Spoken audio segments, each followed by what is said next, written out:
नमस्कार, news take के Y factor में आपका स्वागत है। मैं हूं योगेश मिश्र। गुजराती चेतना पर प्रधानमंत्री नरेंद्र मोदी के प्रभाव का ही नतीजा है कि हालिया विधानसभा चुनाव में गुजरात के लोगों ने एक नया अध्याय लिख दिया। भारतीय जनता पार्टी को अब तक का सबसे बड़ा आंकड़ा दिया।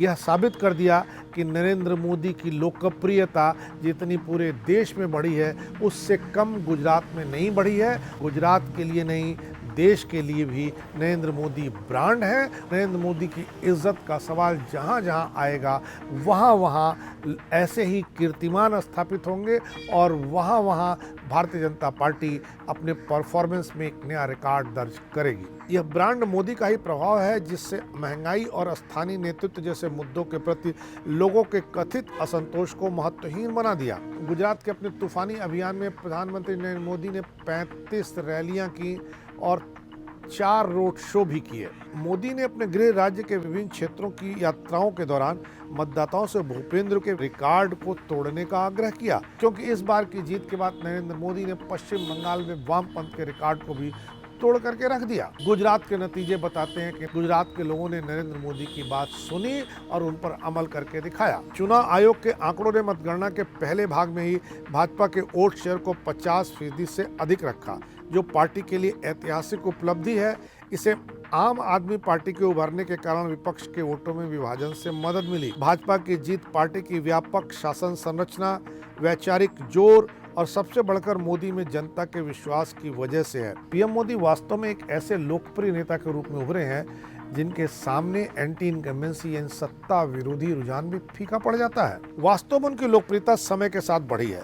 वह जन जन के नेता थे, अब जन मन के नेता हैं, यानी जनता और उनके दिलों के नेता हैं। लोगों को भाजपा, उसके विधायकों और उसकी सरकारों से दिक्कत हो सकती है, लेकिन नरेंद्र मोदी पर उनका भरोसा हर चीज पर हावी हो जाता है। अपने चुनावी अभियान के दौरान प्रधानमंत्री नरेंद्र मोदी ने राज्य के चारों क्षेत्रों का व्यापक तौर पर दौरा किया। आदिवासी क्षेत्रों और सौराष्ट्र के कुछ हिस्सों पर विशेष जोर दिया गया, जहां पाटीदार आंदोलन सहित विभिन्न मुद्दों के चलते 2017 में भाजपा को गिरावट का सामना करना पड़ा था। इस बार की जीत ने गुजरात में भाजपा को भारतीय कम्युनिस्ट पार्टी के अलावा एकमात्र ऐसी पार्टी बना दिया जिसने लगातार 7 विधानसभा चुनाव जीते। 1977 से 2011 तक वामपंथ ने पश्चिम बंगाल में लगातार 34 साल तक शासन किया। 1987 से मोदी के साथ भाजपा के स्वर्णिम युग की एक नगर पालिका चुनाव से शुरुआत हुई, जिसके बारे में किसी ने सोचा भी नहीं था। यह समय था 1987 का और उस समय भारतीय जनता पार्टी के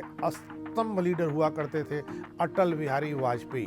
एक दिन उन्हें गुजरात के एक युवा संगठन सचिव से एक असामान्य सा अनुरोध मिला। यह युवक हाल में ही राष्ट्रीय स्वयंसेवक संघ से भारतीय जनता पार्टी में आया था। इस युवक का अनुरोध था कि भारतीय जनता पार्टी के बड़े नेता अहमदाबाद म्युनिसिपल कॉर्पोरेशन के चुनाव में आए और प्रचार करें। वाजपेयी को यह प्रस्ताव अच्छा नहीं लगा। वह एक नगर निगम के चुनाव के लिए बुलाए जाने से नाराज थे, लेकिन युवा राज्य सचिव अड़े रहे। उन्होंने कहा 1984 के बाद से हमारी पहली बड़ी जीत होगी। उन्होंने वाजपेयी से कहा अगर आप आएंगे तो अच्छा होगा। उस समय गुजरात में कांग्रेस का बोलबाला था और भारतीय जनता पार्टी के पास गुजरात में केवल 11 विधायक थे। आखिरकार अटल बिहारी वाजपेयी राजी हो गए। शहर के राजेंद्र नगर में विजय चौक पर एक रैली को संबोधित करने आए। वहां बहुत बड़ी भीड़ ने उनका स्वागत किया। आयोजक नरेंद्र मोदी थे, जो उस समय केवल 37 वर्ष के थे। अहमदाबाद नगर पालिका में भारतीय जनता पार्टी जीत गई। पार्टी को शहर में अपना पहला मेयर मिला। 1987 का एएमसी चुनाव गुजरात में भाजपा के लिए एक महत्वपूर्ण मोड़ था। उस चुनाव में मोदी ने 2 काम किए। सबसे पहले उन्होंने काडर और संगठन पर ध्यान केंद्रित किया। व्यक्तिगत रूप से 200 से अधिक लोगों को चुनावी सभाएं आयोजित करने का प्रशिक्षण दिया। पार्टी ने सैकड़ों नुक्कड़ बैठकों का अभ्यास किया। दूसरा, भाजपा के जीत के एक दिन बाद नरेंद्र मोदी ने सभी उम्मीदवारों से व्यक्तिगत तौर पर मुलाकात की। 2 साल बाद हुए संसदीय चुनाव में भारतीय जनता पार्टी सबसे बड़ी पार्टी होकर के उभरी और 1995 में उसने इस उपलब्धि को राज्य के चुनाव में भी दोहराया। तब से भाजपा गुजरात का चुनाव आज तक नहीं हारी है। 2022 के चुनाव में तो उसने राज्य की अब तक की सबसे बड़ी जीत दर्ज की है। भाजपा की ऐतिहासिक गुजरात जीत, ब्रांड मोदी और राज्य में पीएम की 35 रैलियों के बारे में बहुत कुछ बताया जाएगा। इसमें कोई संदेह नहीं कि मोदी के व्यक्तित्व और गुजराती पहचान के साथ उनकी अमिट पहचान ने एक बार फिर गुजरात को भाजपा के पाले में ला खड़ा किया है। भाजपा के इस जीत के जड़ें काडर निर्माण की एक गहरी प्रक्रिया और पार्टी के संगठन की ईंट दर ईंट की कड़ी मेहनत में निहित है। मोदी राज्य में पार्टी संगठन के रीढ़ के प्रमुख सूत्रधार रहे हैं। यह प्रक्रिया लंबे समय से मोदी के राजनीतिक स्टारडम और खुद ब्रांड मोदी के निर्माण से पहले की है। विचारधारा से परे यह काडर बिल्डिंग है जो भारतीय जनता पार्टी को भरपूर लाभांश दे रही है। 2014 के बाद नई भाजपा के विकास की एक महत्वपूर्ण विशेषता काडर प्रबंधन के एक मॉडल के क्रियान्वयन, विस्तार और वितरण पर ध्यान केंद्रित करना रहा है, जो अंतिम मील कार्यकर्ता पर केंद्रित था। यह पार्टी की जमीनी पहुंच बढ़ाने और वोट हासिल करने पर आधारित है। मोदी जब भाजपा के राष्ट्रीय महासचिव बने तो उन्होंने गुजरात में एक बैठक में एक बूथ 10 यूथ का नारा दिया था, जो बाद में बहुत लोकप्रिय हुआ। जब मोदी चंडीगढ़ भाजपा के प्रभारी थे तो उन्होंने यह विचार दिया कि बूथ प्रबंधन चुनाव प्रबंधन का पर्याय है, जिसे उन्होंने शुरुआत में बूथ जीता, इलेक्शन जीता के नारों से जोड़ करके कार्यकर्ताओं के बीच में रखा, जो बाद में भाजपा की मजबूती के लिए सबसे बड़ा आधार बना। और आज जो भारतीय जनता पार्टी खड़ी है उसके पीछे यह भी एक धारणा और यह भी एक पॉलिसी काम कर रही है।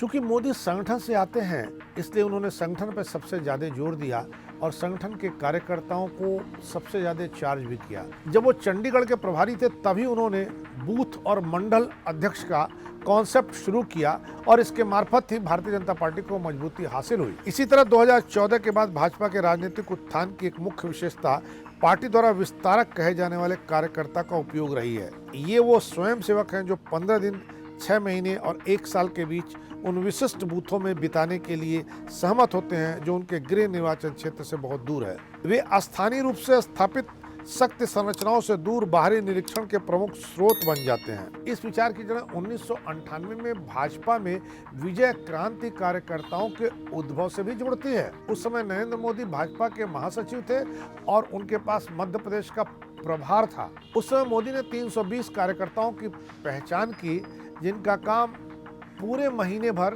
क्षेत्र में लोगों से संपर्क करना, मिलना जुलना, उनके बीच में रहना तय किया गया था। 2014 के बाद भाजपा के विस्तार का एक प्रमुख चालक महिला वोट रहा है। ऐसे समय में जब भारतीय महिलाओं ने पुरुषों के समान दर से मतदान करना शुरू कर दिया, 2014 के बाद के चुनावी आंकड़ों ने दिखाया कि अधिक से अधिक महिलाएं अब कांग्रेस की तुलना में भाजपा को वोट देती हैं। भाजपा के लिए एक मजबूत महिला निर्वाचन क्षेत्र बनना कोई नया फार्मूला नहीं था। इस फार्मूले की शुरुआत भी नरेंद्र मोदी ने गुजरात में मुख्यमंत्री रहने के दौरान की थी और उन्होंने महिलाओं को भारतीय जनता पार्टी के पक्ष में वोट देने के लिए लामबंद किया था। उदाहरण के लिए 2007 में मोदी ने चुनाव की घोषणा होने से पहले ही गुजरात के लगभग हर जिले में केवल महिला कार्यकर्ताओं के साथ सार्वजनिक बैठकें की। सरकारी रिकॉर्ड से पता चलता है कि गुजरात के मुख्यमंत्री ने 10 मार्च से 20 सितंबर 2007 के बीच चुनाव की घोषणा से पहले के महीनों में विभिन्न जिलों में 27 महिला सम्मेलनों की व्यक्तिगत रूप से अध्यक्षता की थी। ये महिला आधिकारिकता बैठकें विभिन्न सरकारी विभागों के माध्यम से आयोजित की गई थी। मुख्यमंत्री ने प्रत्येक में भाग लेने का निश्चय किया था। बहरहाल चुनाव जीतने के लिए मजबूत राजनीतिक मशीनरी, मजबूत कार्यकर्ता, युवा और महिला कार्यकर्ता, बूथ प्रबंधन और मंडल का प्रबंधन निश्चित तौर से बहुत महत्वपूर्ण एलिमेंट होते हैं। नरेंद्र मोदी ने इन एलिमेंट को भारतीय जनता पार्टी से जोड़ने, बनाए रखने, बनाने और इनके साथ काम करने की शुरुआत गुजरात के मुख्यमंत्री के पहले से ही शुरू कर दी थी। इस ढांचे को जमीन से ऊपर तक बनाना, इसे चलायमान रखना सबसे महत्वपूर्ण कारणों में से एक है। यही वजह कि नरेंद्र मोदी के नेतृत्व में भारतीय जनता पार्टी चुनाव हारने की जगह लगातार चुनाव जीतती चली जा रही है। उसने अपना विस्तार किया है। भारतीय जनता पार्टी सचमुच राष्ट्रीय स्तर की पार्टी बन गई है। कश्मीर से कन्याकुमारी तक भारतीय जनता पार्टी के पास वोट है। भारतीय जनता पार्टी लोकसभा के चुनाव में 22-23 करोड़ वोट पा करके अपने निकटतम प्रतिद्वंदी को करीब 10-11 करोड़ वोटों से पीछे छोड़ने में कामयाब हो गई है।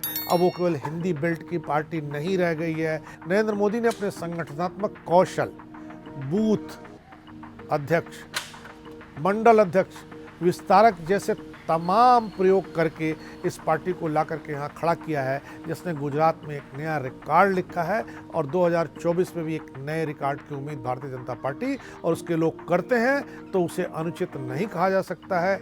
इस बार इतना ही, अगली बार फिर मिलेंगे किसी नए सवाल पर नए ढंग से बात करने के लिए। तब तक के लिए नमस्कार।